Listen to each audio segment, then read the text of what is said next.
forecast, and more with no paywall. Head to DeWittDailyNews.com to get the local information you need to know. From the Heart Media Group newsroom and DeWittDailyNews.com, I'm Ben Hubbard with this expanded morning newscast.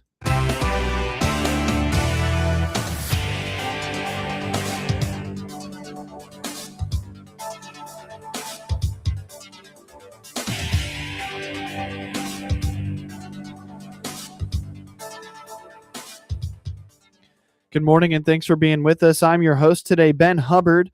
The news is brought to you by Baum Chevy Buick in Clinton, your Silverado headquarters, as well as Connexus offering fiber internet in Clinton. Click their icon on DeWittDailyNews.com to find out more. It's scholarship season, and a local nonprofit is reminding Clinton students to check out the many scholarships available. Terry Husted with the Clinton Community Education Foundation indicates they have increased the amount of scholarships they are able to provide to Clinton High School seniors, now at 14. One of the larger offerings is an award of $20,000 over 4 years at a university. Well, we have quite a few scholarships now. We gain 1 to 3 every year, it seems like, recently. Yeah. And we're up to 14 scholarships now. Wow. And many of the scholarships have multiple parts. Like some may be for a full-time university, and some part might be for vocational or trade schools. So we offer something for everyone. Sure. One of them is for $5,000 per year for 4 years. That's one of the more substantial ones. There is a larger one that I won't get into right now, but it only comes out once every 4 years. I'd like to remind everybody to go back to www.ccef15.org. And when you get on the website, select the scholarship page, and then you can go look at all the scholarships. Chris Schaefer is the CCEF treasurer and notes that the organization strives to make scholarship money available to all types of students, from those seeking a 4-year education to those wanting to enter the trades. With that in mind, she encourages checking out the decision grid they've developed. Now, we were very fortunate this year. Chris came up with a great idea, and our board of directors worked together with her, and she developed something called a decision grid, which is like a matrix. And in that grid, it lists every scholarship and the sub-scholarship, the other parts of it, and highlights so you can see quickly which scholarship might apply to you. And as the seniors go through and look at those, they should be able to decide they're going to put in one application or multi-application. Gotcha. And then it tells whether they need to do an interview or if they just submit the application. So they have to submit the application right after spring break. They can submit it anytime, but the deadline is March 31st, which is a Tuesday, is right after spring break. Is that spring break? Tuesday, right? Yeah, right after spring break. All so right. I send out email reminders to them. Some seniors, many seniors, sign up at the college and career days at the high school in October, and then I'll send them reminders to get their applications in. The CCEF covers 75% of the cost of dual credit courses through Richland Community College for CHS students. Schaefer calls this a huge win because they get a leg up on higher education by acquiring college and high school credits simultaneously. Absolutely. One thing that we do that if you don't have a high school student, you may not be aware, but we help fund dual credit classes through Richmond Community College. So high school students have the opportunity to take classes from Richland Community College. So they can earn college credit and high school credit at the same time. There's a cost for that, though. Richland charges $435 for each 3-hour course. That's the cost this year. And of course, that goes up a little bit every year. We currently, CCEF pays 75% of that cost. So students only have to pay 25%. So by the end of the time, if they take all of the courses available, I think they can get something like 20 college credits by the end of their high school career. That's like a semester, is it not? It's great. Semester and a half? Absolutely. So they're paying, $100, maybe just a little over $100 per class. So that's a really great deal. Check out CCEF15.org to find more on scholarship resources, as well as all the ways they support the Clinton School District. You can also find the nonprofit on Facebook.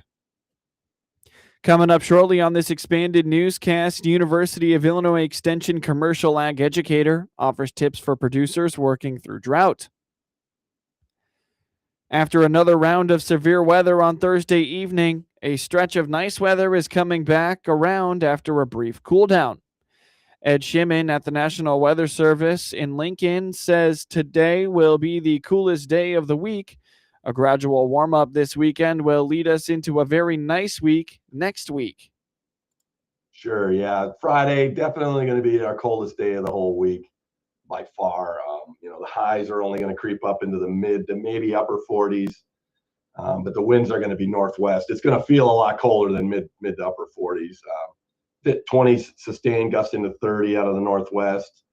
So just, kind of a spring-ish with 40s, but definitely feeling colder and a little blustery there. Friday night into Saturday, we're going to get below freezing everywhere. Solid, hard freeze. I know some things are starting to grow, and it isn't going to be 28 for a long time, sub-freezing. But anytime you get down to the 28 degrees, it could start, causing a little bit of damage to a few of the growing things. Turns around quickly. We get more warm air right away. Saturday already in the almost mid-50s.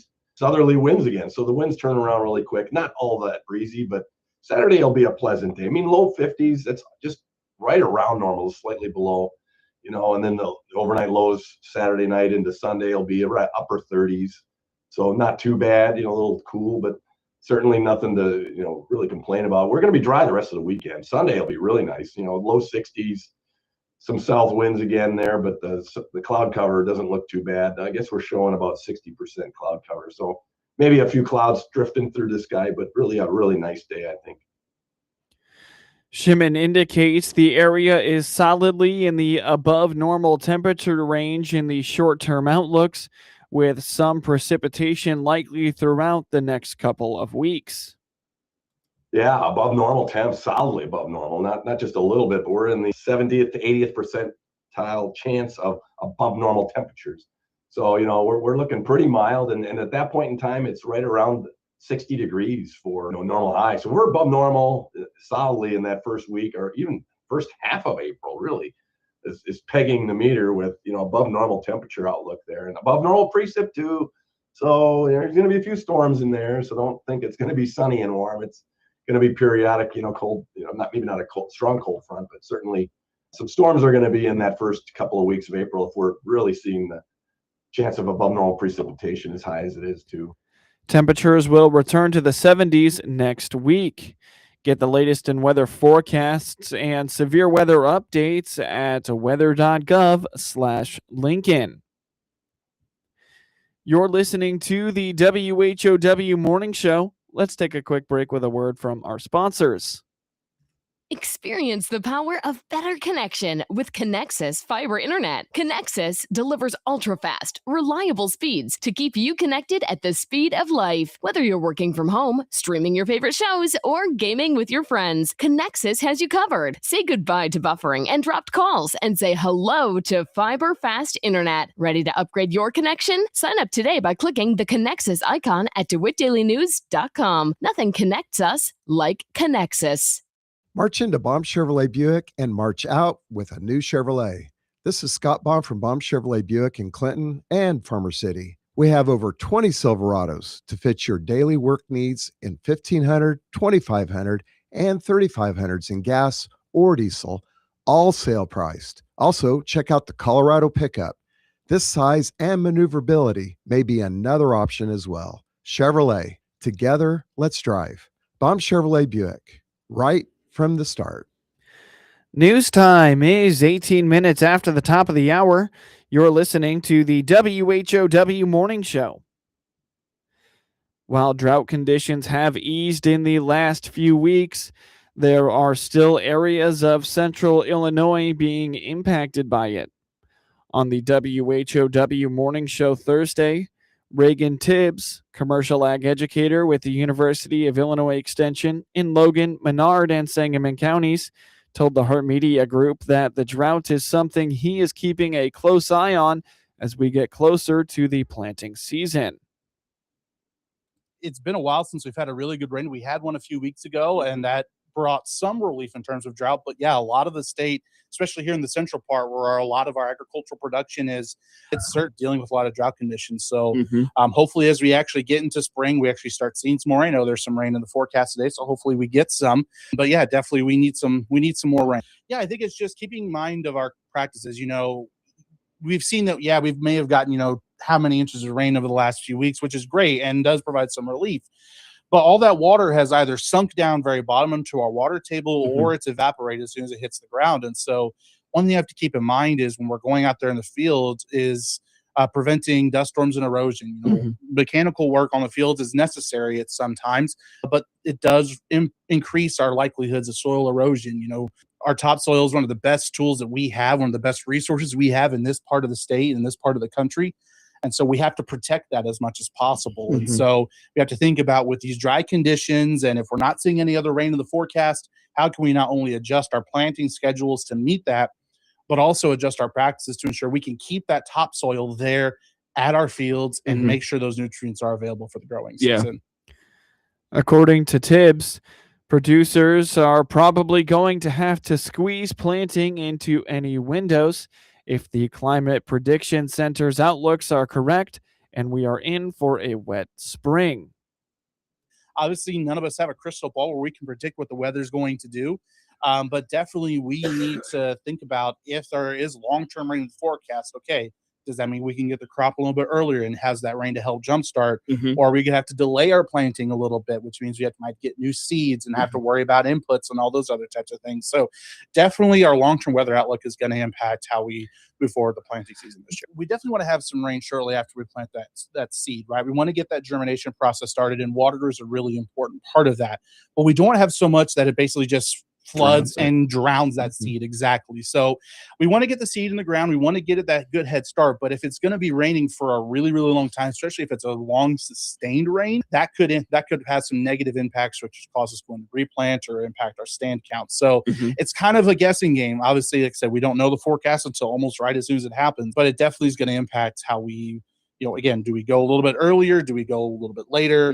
Because, again, you can't go right as soon as the rain is done. It's muddy, and that isn't the best of situations. So it's about letting that soil soak in that water as much as possible and retain it, and then getting the seed in shortly after. Also on the morning show Thursday, Tibbs discussed the conflict in Iran and its impact on input costs. We'll have more with him next week at the Heart Media Group. Taking a look at some rainfall totals through that severe weather last night. Starting with the Bloomington area, no reports in DeWitt County, but just north in McLean County, right across the border, just south of Leroy, 1.46 inches of rain and 1.52 inches of rain east of Hayworth. Down in that southern McLean County area. So about 1.5 inches of rain there. In Bloomington, in about the middle of town, 1 inch of rain reported. And then on the southwest side of town, just 1/2 inch reported on the very southwest edge of Bloomington. 1.27 inches reported on the east side of Bloomington, however, and just west of Ellsworth, so still on that east side of Bloomington, 1.44 inches of rain reported in Bloomington and the McLean County area. And finally in McLean County, in the Carlock area, just on the edge there of the northwest side, 0.7 inches of rain reported up there. Looking east of DeWitt County and Clinton to the Logan County and Lincoln area, in Lincoln, 0.8 inches of rain reported, 0.66 inches of rain reported in another report within the city of Lincoln. North of Lincoln, there is 0.45 inches of rain reported, and in the southeastern portion of Logan County, northeast of Mount Pulaski, 0.53 inches reported of rain. If we go a little further north up to Tazewell County and the Peoria area, we have 0.58 inches of rain reported in Washington, 0.78 inches of rain in Morton, And then across the river in Peoria, 0.47 inches of rain reported there. But a lot more rain in the eastern part of the state, especially Champaign and Vermilion County. Reported within Champaign-Urbana, 2 inches of rain, 2.06 inches, 1.85 inches reported as well. And then a little further south, just a hair less on the south side of town, 1.53 inches of rain, 1.74 inches of rain also reported on the very south edge of Champaign-Urbana. In the eastern part of the county, north of Sydney, 1.56 inches of rain reported there as well. In the Rantoul area, we also see 1.86 inches of rain. So just as we heard in a story here on WHOW earlier in the week, kind of that corridor north of Champaign really got hit hard with a lot of rain. And even further east of that, close to the border in Vermilion County, Danville reporting 1.8 inches of rain, 1.59 inches of rain on the north side of Danville as well. Not as much rain as you go north towards Chicago, just in the suburbs, a few numbers. In Cook County, 0.94 inches of rain. If you get a little further out into the Joliet area, only 0.32 inches of rain. But zooming out even further, this was a very big storm system that reported almost 2.5 inches of rain in Muncie, Indiana, around a similar amount in Columbus, Ohio, and then even all the way over to Pittsburgh, 2.27 or even 2.7 inches of rain reported there. So a very large storm system in the Midwest and eastern part of the country. The calendar is set to flip to April next week, and Don Ginnep is thinking about spring planting. He farms in Clark County in eastern Illinois. We were dry, but not as dry as some places, and we had about 5 or 6 inches of rain in the last 2 weeks. So we're in pretty good shape right at the moment. I do think that the economic situation probably will shift some corn acreage to beans. We're farther south and probably not as competitive as the black dirt, the prairie in central Illinois. I do think people anxious to get in the field, but we're a couple of weeks off probably because we are wet and we've got this cold spell. I do notice most people we're in a county where there's a lot of wheat growing, and the top dressing of the wheat and some of those kind of things is still going on. But as far as field work, just right along the Wabash River on the sand, there's been some preliminary work. But maybe next week, if it doesn't rain and warms up a little bit, farmers will get a little more aggressive, but for now we're delayed week or 10 days. Ginnep serves as vice president of the Illinois Corn Growers Association. A Macoupin County farmer was among those who participated in the Illinois Farm Bureau Mexico Market Study Tour earlier this month. Molly Rosentrader was one of 13 farmers from across Illinois who made the trip. Yeah, it's definitely our largest trading partner. So a lot of these trips, we go down as farmers and put a face to our, I guess what you'd call it, our brand. So we want to take farmers that are actually working in the field and in the industry and take them down and meet with people that we partner with down there to keep the relationships built so that they can understand who we are, what we do, how our families work, how our farms work in America, and even see if we can collaborate a little bit as well. We first met with the U.S. Grains Council, and so that was just a lot of explaining of what we do, what they're doing down there, if there's anything that we can offer to them. We then did several market tours where we would go around with delegates from their country and tour the world's largest wholesale foods market, which was anything from grains to meat to fruits. And that was very, very interesting for us to learn. We actually seen a ton of boxed meat that came out of America. So we were actually seeing our products being traded and them being used and sold in their markets. Most of their boxed meat does come from us.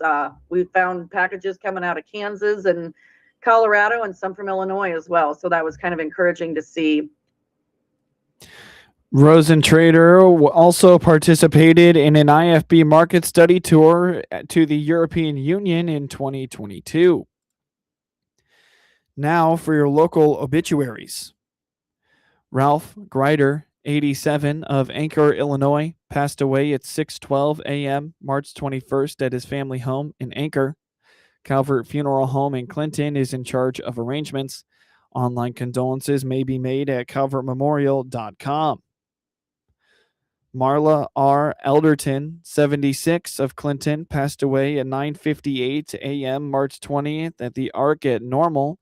Calvert Funeral Home in Clinton is in charge of arrangements. Online condolences may be made at calvertmemorial.com. Get news anytime from your computer or your mobile device at DeWittDailyNews.com. Network news is now. With SRN News, I'm Greg Clugston in Washington. The 42-day shutdown affecting the Department of Homeland Security may be nearing an end. Senators approved funding for TSA and most other agencies except ICE. The measure now goes to the House for consideration today. Israel has launched a new wave of strikes and says its attacks on Iran will escalate and expand. Iran, meantime, kept firing missiles and drones at its Gulf Arab neighbors today, with sirens warning of attacks in Bahrain, Qatar, and the United Arab Emirates. President Trump has delayed a threatened U.S. strike on Iran's energy infrastructure and extended a deadline for reopening the Strait of Hormuz until April 6th. His announcement came after U.S. stocks fell sharply yesterday and oil prices rose. On Wall Street before the opening bell this morning, stock futures are lower. This is SRN News. These are uncertain times. Ongoing geopolitical tensions in the Middle East and beyond continue to shake global markets, driving up energy costs and creating widespread volatility. Gold has responded as history shows it does, climbing to new highs as a proven safe haven against inflation and unrest. Silver follows strong, offering even more protection for diversified portfolios. Call True Gold Republic at 800-300-GOLD for your free guide on protecting your retirement. If you're 55 or older, approaching or enjoying retirement, and have significant savings, you understand why stability matters now more than ever. Paper assets can vanish in a crisis, but precious metals have endured for generations. True Gold Republic helps Americans like you protect what you've built with real gold and silver IRAs. Call 800-300-GOLD for your free wealth protection guide today. No obligation, just information. Consult your tax professional before investing. Call 800-300-4653. That's 800-300-GOLD. This is staff meteorologist Jennifer Wojcicki with your regional radio forecast. Sunshine mixed with clouds at times today, with daytime highs approaching 48. Northerly winds 10 to 20 miles per hour. Lows dip down to about 25. Tonight, clear skies. Daytime highs approaching 51. Tomorrow, bright sunshine expected. Hear weather twice an hour or online anytime at DeWittDailyNews.com. Right now, 34. From the Hart Media Group Sports Desk, IL Sports Wire, and DeWittDailyNews.com, I'm Ben Hubbard with this local sports report. David Mirkovic had 14 points and 10 rebounds, and third-seeded Illinois Fighting Illini flexed its defensive muscles to eliminate last year's national runner-up from the NCAA tournament, beating Houston 65-55 in the South Region semifinals on Thursday night. Next up is a meeting Saturday with 9th-seeded Iowa to see which Big Ten team will advance to the Final Four. It will be the 11th Elite Eight appearance for Illinois, who improved to 27-8, and its second in 3 seasons under Brad Underwood. Star freshman point guard Kingston Flemings, who is expected to be an NBA lottery pick, had 11 points on 4 of 10 shooting, and Milos Uzan made just 2 of 11 shots for Houston, but they were far from the only Cougars who struggled offensively. The team just shot just 34% in its lowest scoring game of the season. Illinois finished well under the 84.7 points a game it averaged entering Thursday, but its offense was still plenty powerful enough to send Houston back to its nearby campus. Keaton Wagler had 13 points and 12 rebounds for the Illini, and Andrei Stojakovic also scored 13. The Illini were up by 1 early in the second half when they broke it open with a 17-0 run for a 44-26 lead with about 12 minutes left. Jake Davis scored 5 points during the burst, including a three-pointer, and Mirkovic and Ben Hummerkaus capped it off with consecutive threes. The Cougars missed 7 consecutive shots as Illinois built its lead. When Uzan finally ended Houston's drought with a three-pointer with 11 minutes and 20 seconds left, it had been almost 7 minutes since the team had scored. Consecutive three-pointers by Chase McCarty got Houston within 9 with about 6 minutes left, but Wagler and Tomislav Ivicic made three-pointers to lead an 8-0 run that extended the lead to 58-41. Wagler, the Big Ten Freshman of the Year, shot 4 of 14 from the field, but led the team in rebounds. Jacob Misirowski struck out 11 while allowing 1 run over 5 innings, and the Milwaukee Brewers trounced the Chicago White Sox 14-2 on Thursday. It was a tough one to start the season for the Sox, who fell 14-2 the Brewers in Milwaukee, but the Sox did have a pair of notable home runs as Chase Mydroth started the season off with a bang. A swing, a high fly ball out into deep left. He has led off the season with a home run. It's 1-0. Mydroth is the first White Sox player to ever hit a leadoff home run on opening day. The big splash of the offseason, Munetaka Murakami, also had a big home run, his first MLB career home run later in the game. 1-1 is hit a ton to right. First career homer for Murakami. The Sox have an off day Friday, but look to get on track Saturday evening with a 6:10 first pitch, 5:30 pregame right here on the ESPN 1000 Hard Rock Casino White Sox Radio Network. Sean Burke starts for Chicago, and Chad Patrick pitches for Milwaukee when the series resumes on Saturday. Brady House, Joey Weimer, and Jacob Young homered for Washington on opening day, and the Washington Nationals beat Alex Bregman and the Chicago Cubs 10-4 on Thursday for manager Blake Bertera's first win with the team.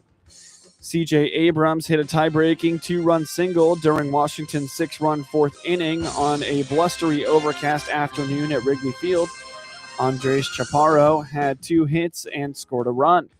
Michael Busch had 3 hits for Chicago, which begins the season with World Series aspirations after losing to Milwaukee in the playoffs last year. Pete Crow Armstrong had 2 hits and 2 RBIs just days after agreeing to a $115 million 6-year contract with the Cubs. Bregman went 1 for 4 with a single and a walk in his first regular season game since signing a $175 million 5-year contract with the Cubs in free agency. Weimer hit a solo drive to left off Matthew Boyd in the second. Young capped Washington's 4th inning outburst with a 2-run shot off to right off Ben Brown, and House tacked on another 2-run drive in the 9th against Jacob Webb. Boyd, who is 0-1, was charged with 6 runs and 6 hits in 3 2/3 innings in his 3rd career opening day start. The left-hander struck out 7 and walked 1. Washington's Cade Cavalli allowed 3 runs, 2 earned, and 3 hits in 3 2/3 innings in his first start on opening day. Brad Lord, who is 1-0, pitched 2 1/3 innings of 1-run ball for the win. Following a day off, Miles Michaelis makes his first start for Washington on Saturday. Michaelis signed a $2.25 million 1-year deal with the Nationals in February. Cade Horton pitches for Chicago. Alec Burleson hit a 2-run homer to cap off an 8-run outburst in the 6th inning as the St. Louis Cardinals rallied for a 9-7 win over the Tampa Bay Rays on Thursday. Rookie J.J. Weatherholt also homered for St. Louis. Jonathan Arenado homered for Tampa Bay, which took a 7-1 lead with 6 runs in the top of the 6th. St. Louis answered back with 8 runs in its half, including run-scoring sac flies by Weatherholt and Ivan Herrera, which tied the game at 7-all. Burleson followed with a blast to right field. Both teams sent 11 batters to the plate in the inning. Johnny DeLuca had a 2-run single to highlight the 6th inning for Tampa Bay, which has won 4 of its previous 5 games on opening day. Riley O'Brien picked up the win with 1 1/3 innings of scoreless relief. Ryan Stanek earned the save. He struck out Richie Palacios with the bases loaded to end the game. St. Louis outfielder Nathan Church added a 2-run hit in the 6th. Church, Burleson, and Victor Scott II had 3 hits each. Yandy Diaz, Ben Williamson, and Nick Fortes had 3 hits each for the Rays. Tampa Bay starter Drew Rasmussen allowed just 1 run on 4 hits over 5 innings in his first opening day assignment. The Cardinals starter Matthew Liberatore surrendered 1 run on 7 hits in 5 innings. After a day off on Friday, Tampa Bay right-hander Joe Boyle will face right-handed pitcher Michael McGreevy in the second game of the 3-game set on Saturday. Alex Bump and Sean Coutier scored in the first 3 minutes of the game, and the Philadelphia Flyers used the fast start to cruise to a 5-1 win over the Chicago Blackhawks on Thursday night. Bump, Noah Cates, and Christian Dvorak had a goal and an assist each for the Flyers, who have won 6 of their last 8 games to stay in the chase for a wild card playoff spot. Denver Barkley also had a goal for Philadelphia, and Samuel Ersson made 25 saves. Connor Bedard scored his 30th career goal of the season for Chicago to become the 3rd Blackhawks player with a 30-goal season at age 20 or younger. Spencer Knight had 37 saves for Chicago. Bump scored just 48 seconds into the game, and Coutier made it 2-0 at 2 minutes and 33 seconds of the first. Barkley made it 3-0 at 5 minutes and 14 seconds of the second before Bedard got one back. Cates scored his 4th goal of the last 5 games with 7 minutes and 19 seconds to play in the second to make it 4-1. Dvorak scored with 25 seconds left in the second period. With an assist on Dvorak's goal, Cates has 40 points this season, a career single-season high. The Flyers outshot the Blackhawks 42-26 and won 61.8% of the faceoffs. The Blackhawks, who are well out of the playoff picture, went scoreless on 3 power play chances, while the Flyers were 0 for 4 on the power play. Blackhawks play at New York Rangers on Friday night, while the Flyers visit Detroit on Saturday night. Dylan Holloway scored with 3 seconds left in overtime to lift the St. Louis Blues to a 2-1 victory over the San Jose Sharks on Thursday night. Dalibor Dvorsky also scored for the Blues, who won their 3rd straight. Joel Hofer made 24 saves. Alexander Wenberg had the lone goal for the Sharks, who have dropped to 6 in a row at 0-5-1. Yaroslav Askarov made 11 saves before leaving the game with an injury and was replaced by Alex Nedeljkovic. With the game tied at 1, the Sharks tried to win it when Macklin Celebrini passed to Dmitry Orlov, whose wrist shot went wide. Philip Broberg got the rebound and sent a long pass down the left side to a streaking Holloway, who caught up with the puck, skated in front of the net, and put the backhander past Nedeljkovic for the win. Dvorsky gave the Blues a 1-0 lead in the second period off assists from Holloway and Jimmy Snuggerud. Wenberg tied it for the Sharks with a wrister 5 minutes and 4 seconds into the third. The Sharks play at Columbus on Saturday night, while the Blues host Toronto on Saturday night.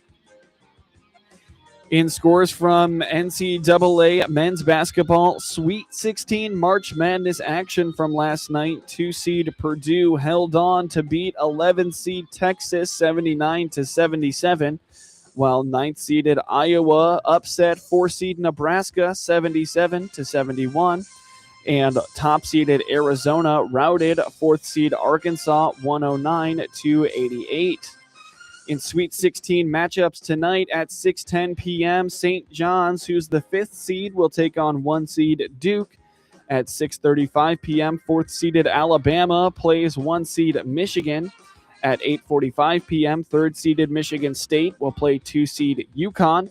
And at 9:10 p.m., 6th-seeded Tennessee will play 2-seed Iowa State. In scores from around the NBA last night, the Detroit Pistons beat the New Orleans Pelicans 129-108. The The Charlotte Hornets took down the New York Knicks 114-103, and the Orlando Magic took down the Sacramento Kings 121-117. In MLB opening day action from yesterday, the New York Mets beat the Pittsburgh Pirates 11-7, while the Baltimore Orioles beat the Minnesota Twins 2-1. The Boston Red Sox shut out the Cincinnati Reds 3-0, and the Detroit Tigers beat the San Diego Padres 8-2. The LA Angels shut out the Houston Astros 3-0, while the Philadelphia Phillies beat the Texas Rangers 5-3. The LA Dodgers beat the Arizona Diamondbacks 8-2, and the Cleveland Guardians took down the Seattle Mariners 6-4.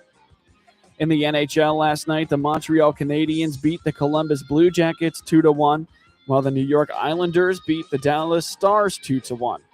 The Minnesota Wild took down the Florida Panthers 3-2, while the Pittsburgh Penguins beat the Ottawa Senators 4-3 in a shootout victory. The Seattle Kraken beat the Tampa Bay Lightning 4-3 in overtime, while the Colorado Avalanche beat the Winnipeg Jets 3-2. The New Jersey Devils took down the Nashville Predators 4-2, and the Anaheim Ducks beat the Calgary Flames 3-2 in overtime. The Washington Capitals routed the Utah Mammoth 7-4, while the Edmonton Oilers beat the Las Vegas Golden Knights 4-3 in overtime, and the LA Kings shut out the Vancouver Canucks 4-0. Get highlights of your local high school program by finding IL SportsWire on your preferred social media platforms, and get local sports anytime at DeWittDailyNews.com. Let's check Ag News on the RFD Radio Network. I'm DeLois Yonke.